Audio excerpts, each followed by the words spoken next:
ia whaftai se alala I lalo.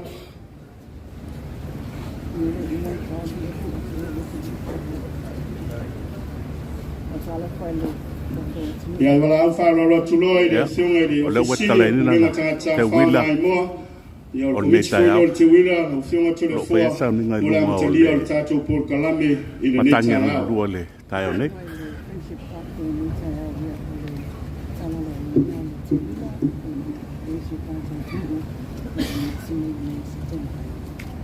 Fe mai le tala e whai le matamatangi.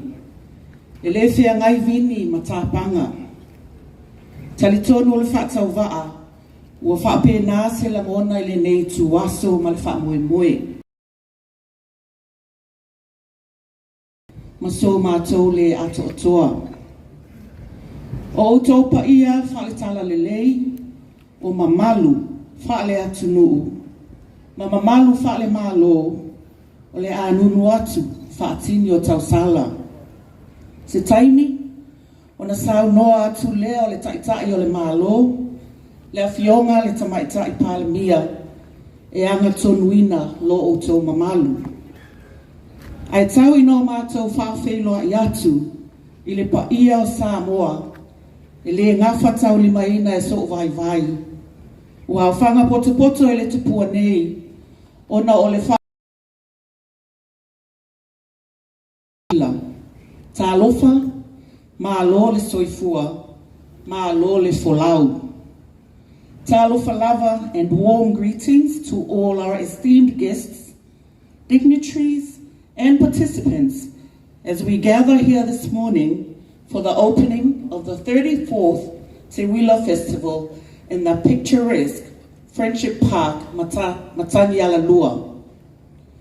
As is tradition in Samoa, it is fitting that we begin the 34th Te Wila Festival with a service to bless the event and seek divine guidance for its success. Therefore, it is my distinct honor to invite the chairman of the Congregational Christian Church of Samoa, Reverend Elder Tunumoso Yosia, to lead us in a special service to inaugurate this festival and invoke God's blessings upon the week of Te Wila. Pe lava na masania ia tātou tamu whainga uma, e au lava na mua mea I matau tu sā, mama moli la au I whongaa, e sula I fo ilo nanga lelei, ua mawhai o na tātou whailoa I ai le nei tai au. I le awa tele, a vea ia le nei awa noa, e wala awa tuai ma le wha alo alo, I lau sunga I le taitai o le sauninga, taitai fono o le lau lau o le fono tele, ale e kale sia wha apotopotonga kerisiano o Samoa, lau sunga le whaife auto ia ina tunu moso Yosia, susu maya, tala mai a au, taitai le tapua inga Samoa, e tatala aloa ia ai le vai aso o le Te Wila, lua afe lua spulfa. Lau sunga le whaife auto e ina.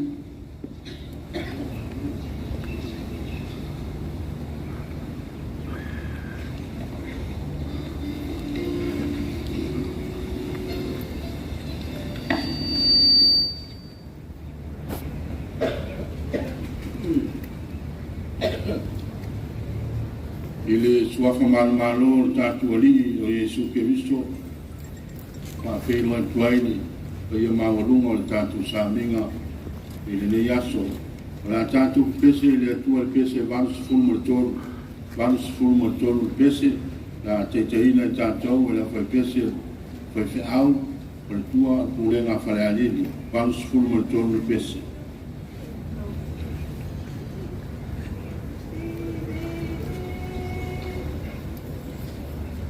Yeah.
Sefulu on feu ko fast food mo le lua e fanga te fast food mo le lima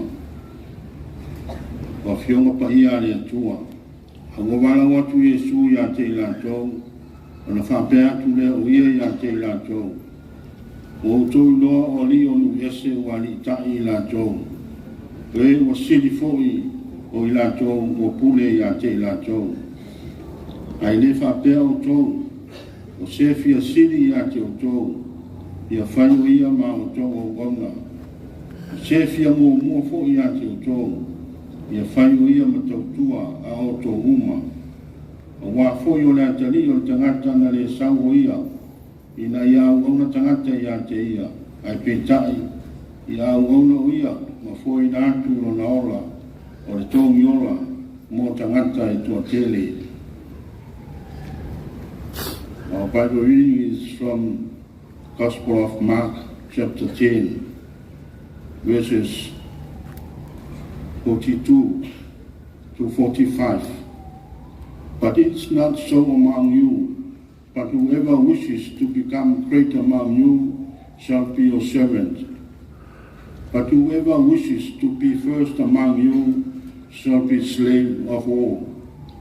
For even the Son of Man did not come to be served, but to serve and to give his life a ransom for many. Pamanu mai le tua ia na fionga o tatou kalongai. O le manatu te iala o le aso le nei o se taitai e au auna a leader who serves.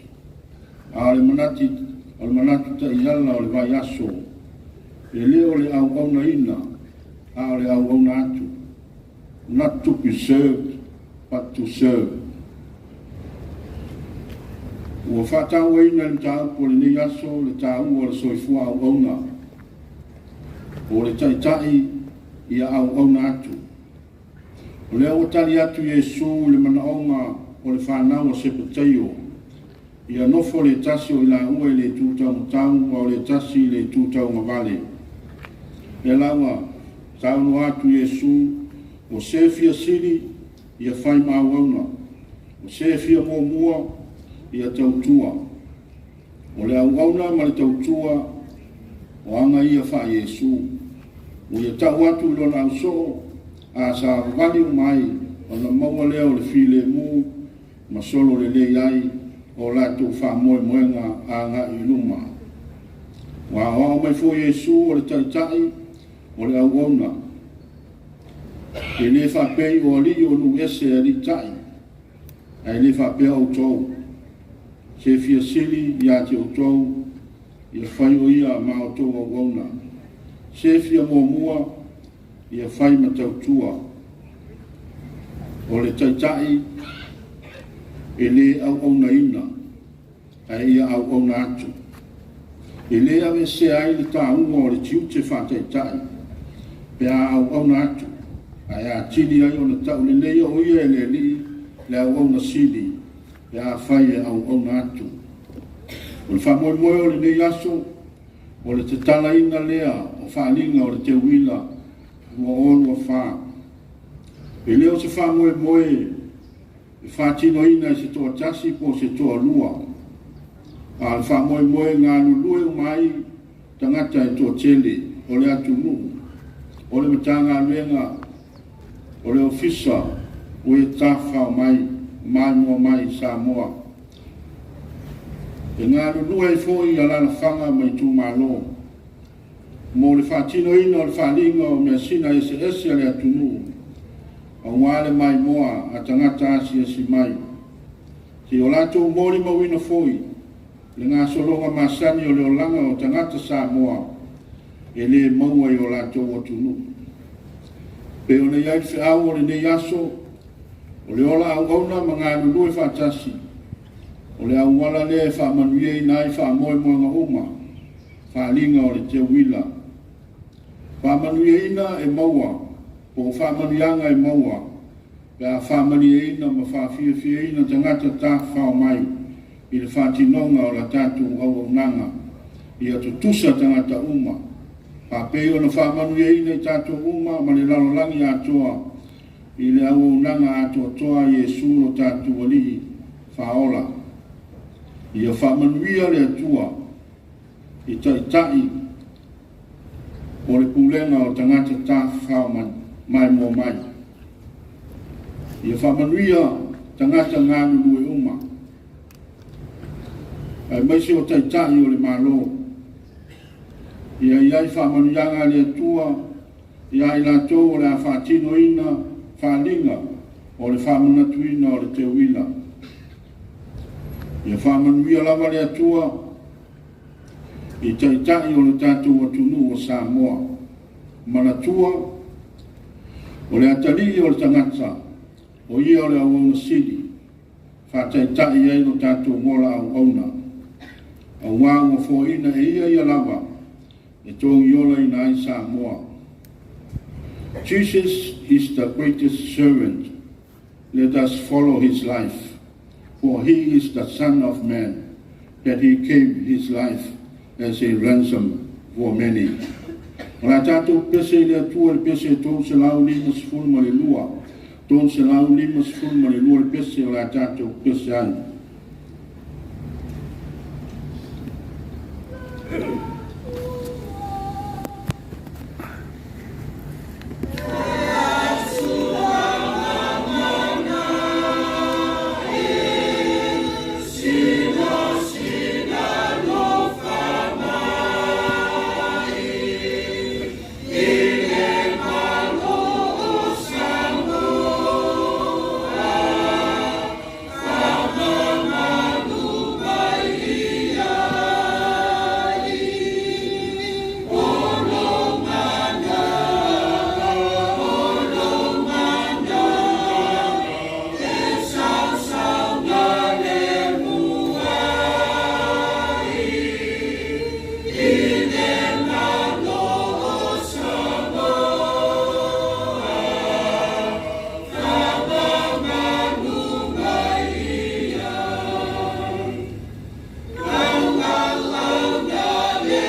mātou te talo. Le atua ma mānai, mātou whawhitai, o longa talia e lo whinangaro pa ia, le avea o lawa fio e whai mo mātou atua. O wai talia ina foi, lo mātou whātau anau, ina ia avea le nei atunu, e whai mo atunu. O whaari mai e Yesu lo mamalu mo lo whinangalo. Ina i o mātou wola ai e au wauna atuai i lau fio. Pawhitai tele i au whamanuianga i se mo Samoa. Wa e whamamaluina la na whai ngā mālo. Pawhitai i lau tala le lei. E peo no mātou whamanatuina i le nei vai tau.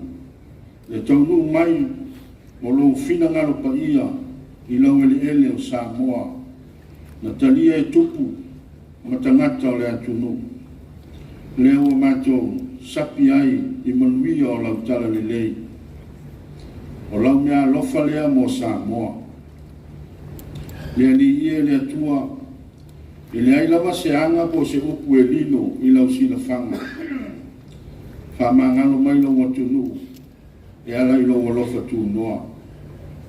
Pamanuia mai le nei whamoe tā ua le tamai. Ia vero mātou whamanatuina o whātinonga o mea sina ese o whālinga matu manganu. Mātou te sanga mori mauina i pēa le mātou i sau malonga tamai. O wao mea uma o mātou whaia o au mea lofa ia mo Samoa. Ia iai au whamanianga i lunga o le tanga venga o e tā whao mai i Samoa. I le ngā wenga tele o lo lātou whaia. I le whālau loina atu o le nei atu nuu. I whafo i atu nuu e mamao. Ma tangata asi e si mai. Ia e whamanuia i le whainga mālo Samoa. Ia e whamanuia i le ao le mālo alana masiofo. Pamanuia le sui iau ma le whalitua. Le ofisa o whamasinonga. Ia iaia o whamanianga. Pamanuia i lau ngauna o le tamai tai pāle mia o le mālo Samoa. Pamanuia i le kāpeneta o whaipule uma o le pāle mele. O tai o matanga mienga tangata o lo tautuaina le atunu ia ia o whamanuianga ia te ila tau whamanuia i nuu mai tu malo ia malu lava le nei atunu i o awanga le nei whetalai mai ale le ia i o mātou loto ina i o mātou langona ina pēa lo si fufonga le tamai awa te tuuna Samoa awa mātou te lei lo no